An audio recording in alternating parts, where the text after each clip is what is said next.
पहलगाम में हमारी बहन बेटियों की मांग का सिंदूर उजाड़ने वालों को मोदी के ऑपरेशन सिंदूर ने तबाह कर दिया। प्रधानमंत्री नरेंद्र मोदी ने 13 दिन पहले देश से वादा किया था। आज मुझे उनके शब्द याद आए। उस दिन मोदी ने जो कहा, एक एक शब्द आज पूरा करके दिखाया। मोदी ने कहा था, आतंकियों और उनके आकाओं को पाताल से भी खोज निकालेंगे। खोज निकाला। मोदी ने कहा था कि पहलगाम हमले को अंजाम देने वालों और उसकी साजिश रचने वालों को उनकी कल्पना से भी बड़ी सजा मिलेगी। आज वो सजा मिल गई। मोदी ने कहा था, आतंकवादियों की बची खुची जमीन को मिट्टी में मिला देंगे। आज पाकिस्तान के आतंकी अड्डों को मिट्टी में मिला दिया गया। मोदी ने कहा था कि आतंकवाद की कमर तोड़कर रख देंगे। आज पाकिस्तान में दहशतगर्दों के जनाजे निकले।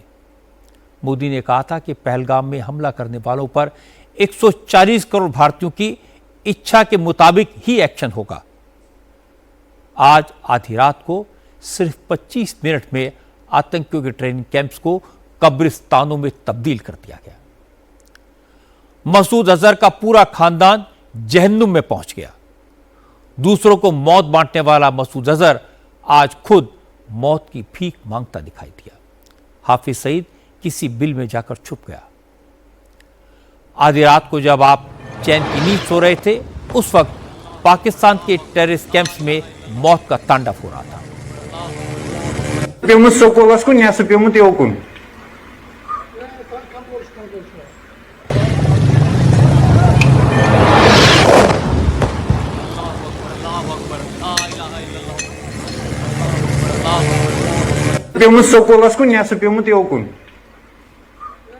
पाकिस्तान में मिसाइल्स और बम फट रहे थे।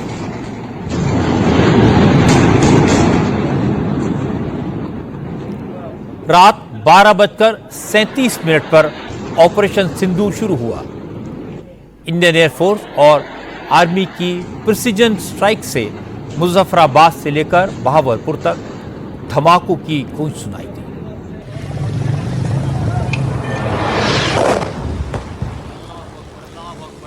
उन्नीस 1971 की जंग के बाद यह पहला मौका था जब भारत ने पाकिस्तान में 100 किलोमीटर भीतर तक हमला किया।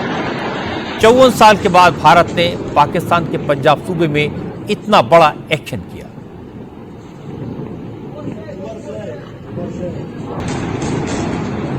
ये बात पाकिस्तान के नेताओं और वहां की फौज को सबसे ज्यादा परेशान कर रही। पाकिस्तानी फौज के ज्यादातर जनरल और सिपाही पंजाब से आते हैं। पाकिस्तान की ज्यादातर लीडरशिप पंजाब से है। भारत ने पाकिस्तान में पंजाब के दिल लाहौर पर हमला किया।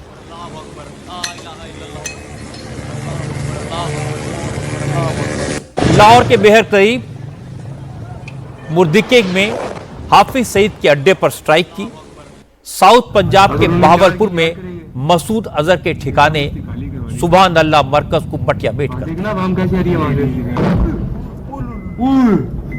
वीडियो कैच होगी नहीं होगी। अगर उन्होंने 4 की याद करेंगे, डेरा मस्ती खाली करवा ली। मोदी ने कहा था, बेगुनाह भारतीयों का खून बहाने वाले आतंकवादी कहीं भी छुपे हों, उन्हें खोज खोज कर मारेंगे। और आज हमारी फोर्सेज ने वाकई में लाहौर तक दुश्मन के अड्डों पर सटीक निशाने लगाए। देखना बम कैसे आ रही है वहां से। इंडियन आर्म फोर्सेस के इस कामयाब ऑपरेशन पर रक्षा मंत्री राजनाथ सिंह ने कहा, ऑपरेशन सिंदूर सेना की सटीकता, संवेदनशीलता और सतर्कता का सबूत है।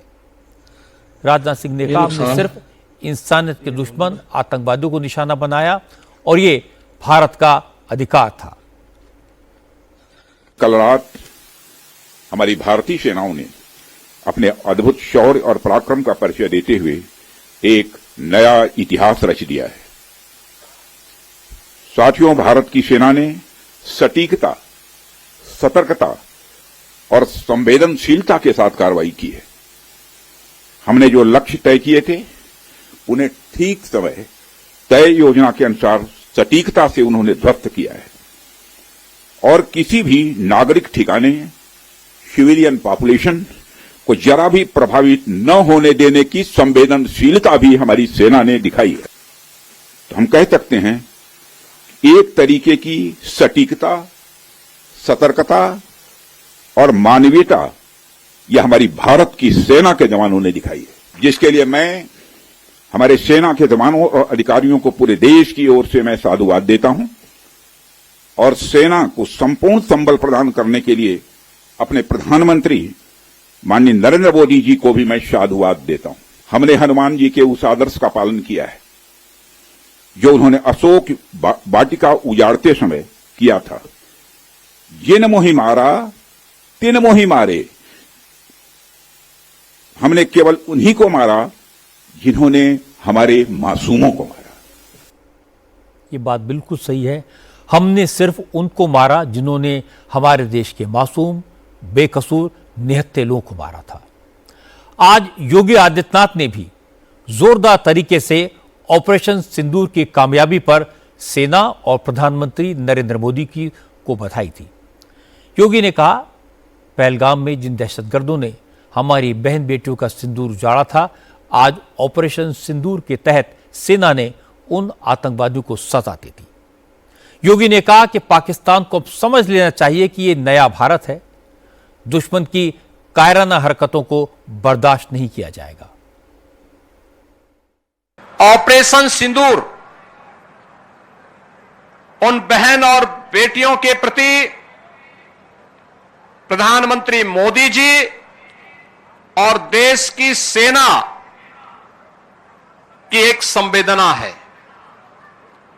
जिन लोगों ने भारत की बहन और बेटियों के सिंदूर को छीनने का दुस्साहस किया था, कल की स्ट्राइक में उन्हें अपना खानदान खोना पड़ा है और दुश्मन के कायराना हरकतों का जवाब ये नया भारत इसी मजबूती के साथ देगा।